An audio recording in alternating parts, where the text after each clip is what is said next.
अस्सलामुअलैकुम। क्या हाल है? ठीक ठाक हैं आप सब लोग? सर्दियां खैर से स्टार्ट हो गई नहीं हैं तो सर्दियों के खाने भी स्टार्ट हो जाते हैं साथ ही। तो मैंने आज साग मंगवाया हुआ था, काफ़ी दिन हो गए थे। असल में ना हमारी ना कुछ दिनों से गैस का प्रेशर बहुत कम था, तो मैं काफ़ी दिनों से सोच रही थी कि थोड़ा सा साग बनाऊँ ना। मैं बहुत ज़्यादा नहीं बनाती हूँ, एक तो मेरे से अच्छा नहीं बनता ज़्यादा साग, और दूसरा फिर इतना पुराना करके क्या खाना। साथ साथ फिर बना लेते हैं जितना चाहिए हो। तो ये फिर मैंने गांव से मंगवाई हुई थी पालक और ये मेथी वगैरह, और साथ ही साग की गंदलें ना। तो बड़ा मैं ना थोड़ा सा बनाती हूँ, इतना ना मुझे अच्छा नहीं लगता ज़्यादा बनाना ना। तो ये मैं गंदलें छील छील के रख रही हूँ साथ, और उसके बाद फिर पालक बना लूँगी और साथ मेथी वगैरह भी साफ़ कर लूँगी। तो सुबह के टाइम असल में ये सारा काम शुरू कर लेना तो फिर ही लंबा होता है ज़रा। साग का काम जो है वह सारा दिन इसको पकना होता है, तो फिर इसलिए ना मैं सुबह जल्दी शुरू कर देती हूँ।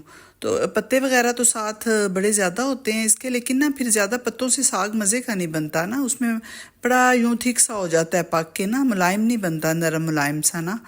तो इसलिए फिर मैं एक दो पत्ता आगे छोड़ती हूँ, बाकी मैं पूरी गंदल छील के तो फिर इसको काट के तो रखूँगी ऊपर ना।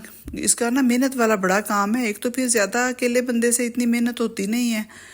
तो साथ वैसे मैं किसी को ऐसे लगाती नहीं हूँ। साग पालक चीज़ ही ऐसी होती है कि ये जब तक बंदा खुद ना साफ़ करके धो के अच्छी तरह ऊपर रखे, दिल को तसल्ली नहीं होती ना। रफली नहीं इतना ये बनने वाला काम होता कि जल्दी जल्दी लाए बस काटा और पका लिया ना।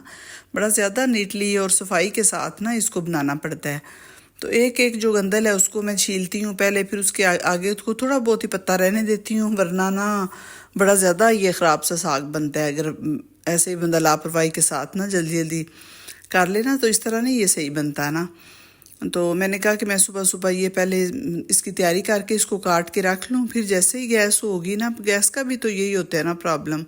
साग मैंने सारा जो है उसको मैंने काट लिया है। तो पालक आप देखें कितनी अच्छी फ्रेश गांव की जो पालक है डेरे की, वो कितनी ज़्यादा इसकी देखें चमक है, वरना जो मार्केट से मिलती है वो तो ऐसे अजीब सी होती है, गंदी सी पालक ना। इतनी फ्रेश है भी छोटी छोटी, तो इतनी बड़ी नहीं हुई हुई, तो ये गल भी जल्दी जाएगी। तो मैं फिर पालक साफ़ करके तो इसको भी साथ के साथ काट लूँगी, मेथी भी साफ़ करके रख लूँगी ताकि बैठे बैठे जो है वो सारा काम हो जाए। तो फिर एक ही दफ़ा उठ के ना तो पानी पहले गर्म करूँगी साग के लिए, पानी गर्म होने के लिए ऊपर रख के, तो फिर उसके बाद मैं ना इसको अच्छी तरह धो के धोऊँगी मैं खुद ही। जो बच्ची हालांकि मैंने रखी हुई है जो ना, उससे इस तरह का काम नहीं मैं करवाती ना, मुझे खुद से नहीं तसल्ली होती, वरना फिर साफ़ तो खैर सारे ही करते हैं, लेकिन फिर अपनी तसल्ली भी कोई चीज़ होती है ना। तो इस तरह मैं सारी पालक भी खुद ही काट लूँगी। साग जो है वो मैंने छील के सारा रख लिया है, वो भी मैं काट के तो फिर मैं उसको धोऊंगी अच्छी तरह से ना। तो ये तकरीबन ही ना पूरा दिन ही लग जाता है साग के पकाने में ना, मज़े का बड़ा बनता है। अक जाते हैं हम लोग ना, दिल तंग पड़ जाता है गोश्त और दालें और इस तरह की चीज़ों से ना। तो मैं फिर कभी कभार ना 10-15 दिन के बाद ही ना, हम तो खैर जैसे सर्दियों में लोग बनाते हैं वैसे नहीं बनाती, बड़ा थोड़ा बनाती हूँ, मिकदार भी थोड़ी होती है, और बनाती भी कई महीने 15 दिन के बाद ना एक दफ़ा हूँ। तो अभी तो खैर सर्दियाँ स्टार्ट हैं, अभी जो है वो सही तैयार भी अब भी हुआ है, वरना पहले तो सारे जो बनाते रहे हैं ना वो ऐसे पत्ते वगैरह ही होते रहे हैं ना, साग के पत्ते पत्ते ही, और कोई इसका सही जायका नहीं था होता ना। तो अच्छी तरह इसको धोना भी पड़ता है। बेशक अपनी ज़मीनों का साफ़ सुथरा, इतनी उनमें कोई मिट्टी धूल नहीं है, लेकिन फिर भी बारिशें नहीं ना हुई हुई, तो फसलों पे भी बड़ी ज़्यादा मिट्टी पड़ गई होती है। तो मैं अच्छी तरह इसको धो लूँगी। तो धो के फिर मैं इसको स्ट्रेनर में डाल के एक दफ़ा मैं छानूँगी, फिर ऊपर से अच्छी तरह पानी डालूँगी ताकि मज़ीद जो है ना वो तसल्ली हो जाए, कोई चीज़ इसके अंदर कोई मिट्टी धूल कुछ रह ना जाए ना। कोई वैसे साफ़ सुथरा बड़ा ज़्यादा होता है, कोई होते हैं ना बाज़ार से जो पालक वगैरह लें या सब्जियों में कभी कभार कोई कीड़ा या इस तरह कुछ निकल आता है। तो शुक्र है ये बिल्कुल साफ़ था, इसमें से कोई पालक में से भी और साग में से ना कोई चीज़ भी नहीं निकली। तो साथ मेथी भी थी, मेथी जो है वो थोड़ी सी मैंने साग के लिए निकाल ली है, बाकी मैंने पराठों के जो है वो आटा है उसमें गूंद ली थी। ये पानी देखे मैंने जो है ना वो बॉयल होना पहले रख दिया, जब तक पानी को उबाला ना आए तब तक अंदर साग नहीं डालना चाहिए ना, फिर गलता नहीं है, सख्त और ऐसे चीड़ा सा हो जाता है। तो ये पहले मैंने अंदर पानी को अच्छी तरह उबाला दिलवाया है, तो फिर इसके अंदर मैंने साग डाला है, फिर पालक धो के काट के रखी हुई थी साथ, पहले पालक भी धो के तो फिर वो मैं उसके अंदर डाल लूँगी। सब्ज़ मिर्चें मैं 6-7 इसके अंदर डालूँगी, बाकी जब मैंने इसको उसका पानी जब उतार लेना है ना, जब अच्छी तरह शाम को गल जाएगा तो फिर मैं उसके सब्ज़ जो सुरख मिर्ची होती है ना, छोटी वाली गोल वाली, वो फिर मैं उसको ग्राइंड करके या कूट के तो वो फिर मैं डालूँगी। उससे एक तो कलर भी अच्छा आता है, दूसरा उसका भी टेस्ट हो जाएगा, कुछ टेस्ट जो है वो सब्ज़ मिर्ची का हो जाएगा। तो मेथी जो है वो मैंने थोड़ी सी पराठों के लिए भी बना ली थी। आजकल सर्दी में ना बड़ा ज़्यादा मज़े के लगते हैं मेथी वाले पराठे, ख़ासकर जिनको सांस की प्रॉब्लम होती है ना, अस्थमा वगैरह, उसके लिए भी ना ये बड़े अच्छे होते हैं मेथी के पराठे ना। तो उसको भी मैंने बारीक काट लिया था। फिर मैंने आटे के अंदर ना सब्ज़ मिर्चें काट ली, सब्ज़ धनिया और प्याज बारीक डाल के, तो मेथी का आटा भी मैंने गूँध लिया था। वो भी बड़ा मज़े के पराठे जो है ना वो मेरे बन गए थे। मैंने कहा चले अब आई हुई हैं सब्ज़ियाँ, तो फिर सारी जो हैं वो यूज़ हो जाएँ अच्छी तरह, ज़ाया ना जाएँ। तो ये फिर मैंने कुछ पराठे भी बना लिए थे मेथी वाले। बारीक कूट के भी वैसे डाल लेते हैं मेथी पराठों के अंदर, लेकिन मैंने ना बारीक काटी थी। फिर साथ मैंने प्याज काट लिया था, सब्ज़ मिर्चें, धनिया। तो बड़ी इतनी ऐसे जब ये पराठे बन रहे थे तो फुल किचन में जो है ना इनकी खुशबू फैली हुई थी। तो ये देखिए कितना खूबसूरत जो है वो पराठा मेरा बन गया है मेथी वाला। सर्दियों की बस यही सौगात होती है, मेथी वाले पराठे हो गए, मूलियों वाले होते, दिल भी करता है। फिर साग के साथ भी नाश्ते में मज़ा आता है पराठा खाने का। तो देखिए आप कैसे देचकी भरी हुई है। तो जब ये पक पक के सारा दिन जब पकता रहा था तो आधे से भी कम रह गया था ना। ये ज़्यादातर ना साग को पकाने का यही होता है कि इसको बहुत ज़्यादा टाइम दें। फिर ये ऊपर मैंने रख के तो फिर चूल्हा आहिस्ता कर दिया था। मैंने कहा ये खुद ब खुद ही सारा दिन जो है ना ये पकता रहेगा, इसीलिए फिर इसका कलर भी बड़ा अच्छा सुरख सा होगा।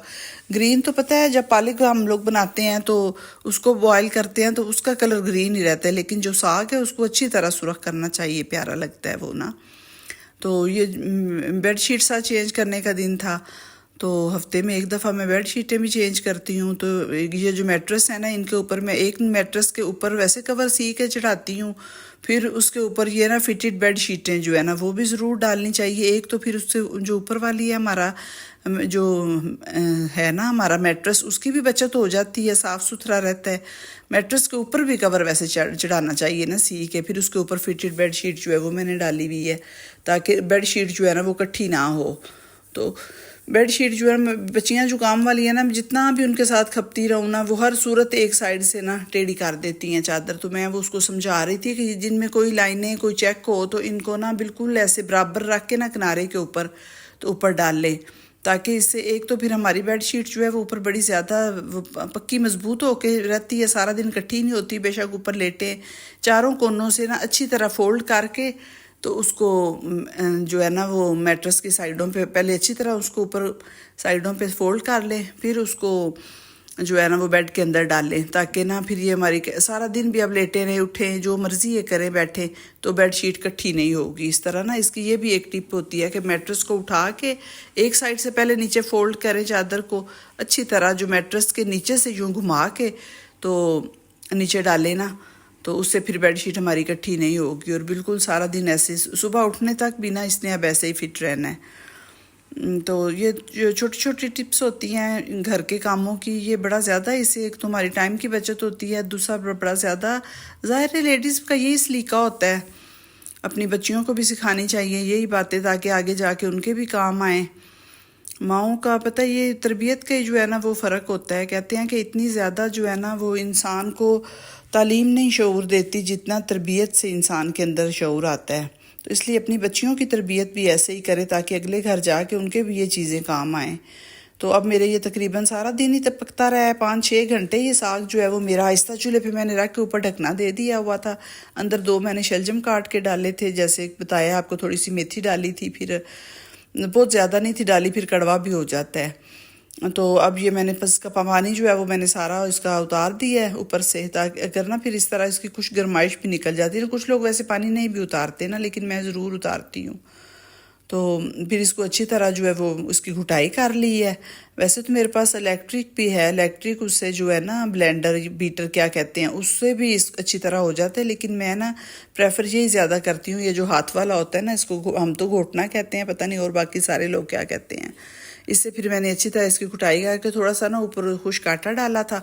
तो देखिए मेरा कितना खूबसूरत साग जो है वो तैयार हो गया। इसका कलर देखें कितना प्यारा है। ऐसा मुझे ना थोड़ा सा सुरख सुरख ब्राउन ब्राउन साग जो है वो पसंद है। ऊपर मक्खन वगैरह डाल के साथ रोटियां बनाई थी और बड़ा मज़ा आया था। रात के खाने में भी मज़े का लगता है और सुबह ख़ासकर नाश्ते में ना तो बड़ा जो है ना ये टेस्टी लगता है पराठे के साथ, बेशक मकई की रोटी हो जाए या दूसरा आम सादा पराठा हो जाए। फिर उसके बाद दूध रात का जो है फिर वो सारी बर्तन वगैरह धुल गए थे, सफाई हो गई थी, तो उसके बाद फिर किचन समेट के तो मैं दूध को इस टाइम जाग लगाती हूँ दही के लिए।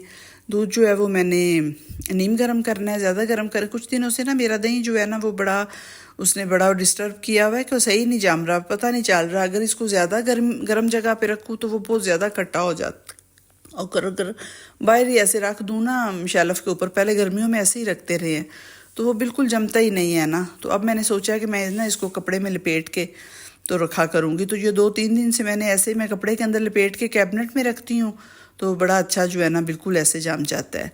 तो दूध जो है उसको बहुत ज़्यादा गर्म भी नहीं करना चाहिए, फिर वो बहुत खट्टा दही बनता है। और बस इस तरह इतना सा होना चाहिए कि अगर इसमें उंगली यूँ डिप करें ना तो हम सह जाए ना, इतना ज़्यादा गर्म ना हो, नीम गर्म सा दूध हो। तो इसके अंदर अब मैंने हल्का सा गर्म हो गया हुआ है, तो इसके अंदर ये मैंने 1 टेबल स्पून जो है मैंने दही डाल ली है। तो दही डाल के तो जो उसमें बर्तन में लगी हुई थी वो भी मैंने कहा चले अंदर ही चली जाए ना, साफ़ हो जाए, क्योंकि जाग मैंने बिल्कुल थोड़ी लगाई थी। दही मेरा माशाल्लाह बड़ा अच्छा जमता है, थोड़ा खट्टा भी नहीं होता और ऐसे ना बड़ा टेस्टी बनता है। तो इसको फिर मैंने थोड़ी देर ऐसे फेंट लिया था। पे यहाँ जाग लगा के 2 बर्तनों के साथ अच्छी तरह पहले एक में डालें फिर दूसरे में डालें, तो थोड़ा सा फेंट लें, उससे भी दही बहुत अच्छा जमता है। तो ऐसे अगर कप के साथ इसको थोड़ी देर फेंटते रहें तो तब भी ना ये बहुत अच्छा जो ऊपर ये जो थोड़ी थोड़ी झाग आ जाती है ना दही वाले बर्तन के ऊपर, इससे ना दही बड़ा खूबसूरत जब जमता है तो बिल्कुल पानी नहीं आता, बड़ा सेट होकर जैसे हम बाज़ार से लेते हैं ना नेस्ले वगैरह का डिब्बों में बंद, उस तरह का जमा होता है। कभी आप इस तरीके से दही लगा के देखें, बड़ा जो है ना वो मीठा भी बनेगा दही, खट्टा ज़रा सा भी नहीं होगा। अब फिर मैंने एक कपड़े को डबल उसकी 2-3 तह करके उसके अंदर मैं इसको अपनी मेरी छोटी सी देचकी है, इसके अंदर ना किलो से ज़्यादा ही तकरीबन ना दूध आता है और इतना ही दही जमेगा। तो इसको अच्छी तरह मैंने लपेट के तो फिर मैं इसको ना कैबिनेट के अंदर जो है वो मैं रखूँगी, ताकि इसको ठंडा भी ना रहे। और ज़्यादा गर्माइश अगर होगी ना तो फिर खट्टा हो जाएगा दही। जब ज़्यादा ठंड आएगी ना, अब जैसे दिसंबर स्टार्ट हो गया है तो ज़्यादा सर्दी शुरू हो जाएगी दिसंबर जनवरी में, तो तब मैं इसको ना दही वाले बर्तन को हाट पट के अंदर रखूँगी। वैसे तो आजकल बड़ी ज़्यादा मशीनें भी आ गई हुई हैं दही जमाने वाली, लेकिन हमें ये देसी जो है यही अच्छी है चीज़ें। शुक्रिया।